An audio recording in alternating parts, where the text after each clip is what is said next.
বাস্তু গৃহিণীদের জন্য পরামর্শ। নমস্কার বন্ধুগণ, আশা করি ঈশ্বরের কৃপায় আপনারা সবাই ভালোই আছেন। আমি রামপ্রসাদ ব্যানার্জি কলকাতা থেকে বলছি। আজ আমি গৃহিণীদের জন্য বাস্তুশাস্ত্রের পরামর্শ নিয়ে আলোচনা করব। এটা সত্য যে আমাদের সকলেরই ঘর সংসার গৃহিণীরাই পরিচালিত করে থাকেন। সুতরাং বাস্তুশাস্ত্র সম্বন্ধে জ্ঞান লাভ করা গৃহিণীদের বিশেষ প্রয়োজন। এখানে গৃহিণীদের বাস্তুশাস্ত্র সম্বন্ধে পরামর্শগুলি নিচে দেওয়া হলো। গৃহিণীদের বিছানা থেকে ওঠার সময় ঈশ্বরের নাম নিয়েই বিছানা থেকে ওঠা উচিত। বিছানা থেকে ওঠার পর হাত মুখ ধুয়ে স্নানের কাজ সেরে যদি সম্ভব হয় তাহলে পুজো পাঠ করে তারপরেই রান্নাঘরে যাওয়া উচিত। রান্নাঘরে যাওয়ার পর সামান্য জল নিয়ে গ্যাস ওভেন এবং আশেপাশে সামান্য জল ছিটিয়ে পরিষ্কার করে নেওয়া উচিত। এরপর গ্যাস ওভেনটি জ্বালিয়ে অগ্নি দেবতার প্রতি শ্রদ্ধা করে প্রণাম জানানোর পর রান্নার কাজ আরম্ভ করা উচিত। পরিষ্কার পরিচ্ছন্নতা, এর জন্য বাড়িতে ময়লা আবর্জনা ও অহেতুক জিনিসপত্রগুলি রাখা উচিত নয়।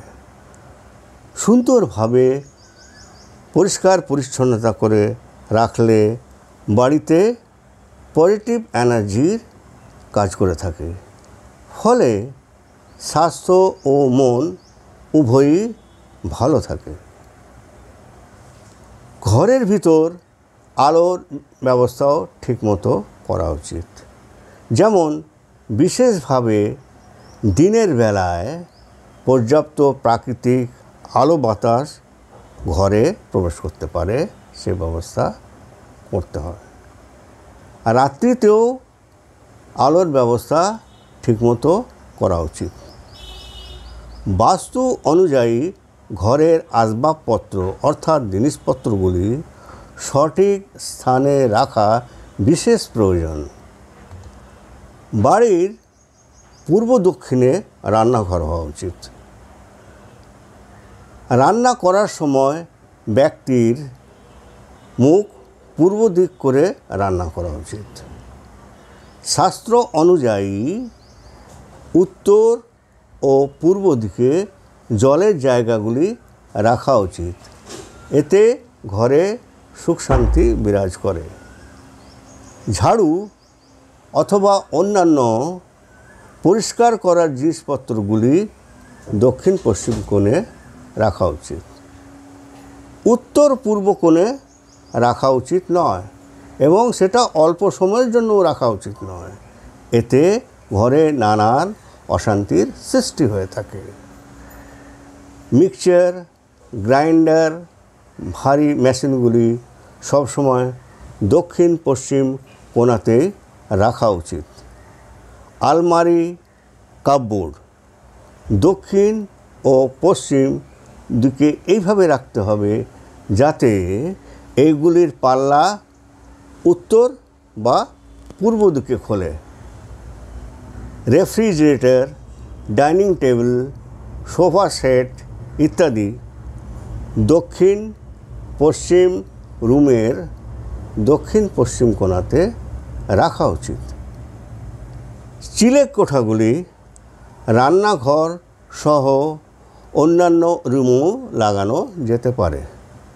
এগুলি কাঠের বা সিমেন্টের স্ল্যাবও ব্যবহার করা যেতে পারে। চিলে কোঠার ব্যবহার পূর্ব বা উত্তরের দেওয়ালে হওয়া অশুভ ফলদায়ক। সুতরাং এগুলি কেবল দক্ষিণ এবং পশ্চিম দেওয়ালে সংযুক্ত করা উচিত। এতে শুভ ফল পাওয়া যায়। ফোল্ডিং খাট বা ব্যবহার না করা খাট পালং ইত্যাদি সব কিছু দক্ষিণ পশ্চিম কোণাতে জড়ো করে রাখা উচিত। এটা নিশ্চিত করা উচিত যে বাড়ির পশ্চিম খালি জায়গাটি পূর্বের খালি জায়গার তুলনায় যেন কম হয়, অর্থাৎ পূর্ব দিকে খালি জায়গাটি পশ্চিম থেকে বেশি হতে হবে। এতে বাস্তুশাস্ত্র হিসাবে শুভ ফল দেয়। বাড়ির উত্তর পূর্ব দিকে পর্যাপ্ত সংখ্যক দরজা ও জানলা রাখা উচিত। এতে প্রাকৃতিক আলো বাতাস ঘরের ভিতর প্রবেশ করতে পারে এবং এতে পজিটিভ এনার্জি সঞ্চার হয়ে থাকে। বাড়িটির উত্তর পূর্ব দিক একটু ঢালু হিসাবে হওয়া উচিত। এতে সাংসারিক সম্বন্ধ, রিলেশন, শান্তি সবই ভালো থাকে। শোবার সময় মাথাটি দক্ষিণ দিকে রাখা উচিত, উত্তরে কখনো নয়, কারণ মাধ্যাকর্ষণ শক্তির বিপরীতে রক্ত চলাচল ব্যাহত হয়, ফলে মাইগ্রেন হওয়ার সম্ভাবনা থাকে। মেডিকেল সায়েন্সেরও এর প্রমাণ পাওয়া গেছে। ঝাড়ু দেওয়ার পর ময়লাগুলি তৎক্ষণাৎ, বিশেষ করে রাত্রিবেলায় বাইরে ফেলা উচিত নয়, কারণ এতে কোনো প্রয়োজনীয় কাগজপত্র থেকে যেতে পারে। এই জন্য এইগুলি কিছুক্ষণ পর ময়লাটি আবার ভালো করে দেখে শুনে তারপরে বাইরে ফেলা উচিত। গৃহস্থের ভিতর সুসম্পর্ক রাখার জন্য ঘরের দক্ষিণ পশ্চিম দেওয়ালে তাদের নিজস্ব ছবিগুলি সুন্দরভাবে সাজিয়ে রাখা উচিত। আশা করি গৃহিণীরা এই পরামর্শগুলি অনুসরণ করে সুখ শান্তি সহ আরও উন্নতির দিকে এগিয়ে নিয়ে যাবেন। ভিডিওটি ভালো লেগে থাকলে ভিডিওটিকে লাইক ও শেয়ার করবেন এবং চ্যানেলটিকে সাবস্ক্রাইব করার জন্য অনুরোধ রইল। ধন্যবাদ।